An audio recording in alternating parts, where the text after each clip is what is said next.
wanted to see if I still had like the determination and the like just power to go out there and just perform. Welcome to the Quick Charge, y'all. Let's get right into it. With the draft being a couple of weeks away, there are many scenarios that the Chargers can take with the 17th pick. As we all know, this offseason, Brandon Staley's imprint has been felt with Bolt's free agent additions of Jackson Mack, Joseph Day, Johnson Everett, and now DeAndre Carter and Troy Reeder. There has been a substantial focus on scheme fit. To understand exactly what I mean, let's look at the scheme a little closer. First, taking a look at the front, last year's run defense suffered massively with the change in system. Aiming to stop the wide zone running game that is beginning to sweep the league, Staley utilized the tight front and its variations with a top-ranked Rams defense to stop the run with 2 high safety shells and a light box, lining a nose tackle square over the center and 2 4 high techs lined up on the offensive tackle's inside shoulder to clog up the inside. Linemen are asked to aggressively occupy their gap while not entirely penetrating that gap, what Staley refers to as playing a gap and a half. Creating overlap in the first level forces the running back to make the right read at the line, allowing the backers in the second to come up and make a play.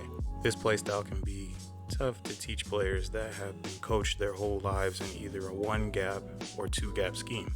This is why you grab a Joseph Day at nose tackle, who is one of the league's best run stoppers and has history with Staley's scheme, as well as Austin Johnson, who shows the hands and eyes to fill the 2-eye or even 4-eye tech, while the pair of Bosa Mack set the edge. Looking at the secondary, adding a man cover corner like Jackson gives the Bolts more variety and ambiguity in coverages. Even Everett adds a particular skill set that the Chargers lacked last season with yards after the catch. Now, here's where things get intriguing with the DeAndre Carter signing. Knowing that Staley is looking for a complete receiver, not just speed, something Carter has shown in Washington with how dangerous he can be as a returner, although looking at tape suggests that Carter offers more in the receiving game than he's given credit for. Yeah, baby, yeah! I said all that to say that scheme plays an insane role in success on Sunday. So if we're looking at a possible draft move for the Bolts, we need to look at spots that are the best fit. This brings me to the topic of Derek Stingley Jr. and trading up to grab him being an all-in move to win now. This may not be a move that most Bolts fans who want the splash player at a skill position may love at first. Let me explain. The Chargers offense last year was top 5. And I believe that Lombardi hasn't opened the playbook completely for Herbert just yet, who, for the first time in his football career, will have this level of consistency. Remember, he ran a different scheme every year in college. Chargers fans who want the skill player in the first need to consider just how dangerous the QB wide receiver connection is when both players are on the same wavelength. It's easy to look at the Bengals and believe that all their success came from the Chase edition.